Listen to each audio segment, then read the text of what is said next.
මේ අපි ඉන්නේ වෛශාලී එහෙම නැත්නම් විශාලා මහනුවර.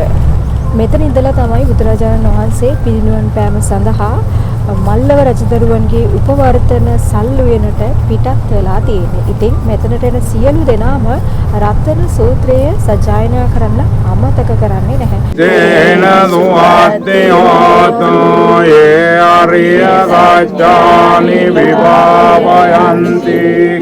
වීඩියෝ එකේදී ආදක්කා ස්තම්භයක් සිංහයේ රුව සහිත ස්තම්භයක් මේක නිර්මාණය කරන්නේ අශෝක රජතුමා විසින්.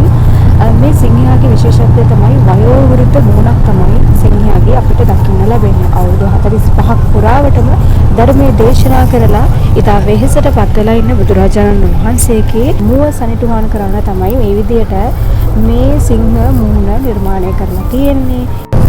අශෝක රජතුමා විසින් 84000ක් වෙහෙර විහාරය නිර්මාණය කරනවානේ. මින් එකක් විදිහට මේ ස්ථානයේ සැලකෙන නිසා පැතිමතුන් මේ විදිහට පහන් හඳුන් කූරු පත්තු කරලා තමන්ගේ ශ්‍රද්ධාව සනිටුහන් කරනවා.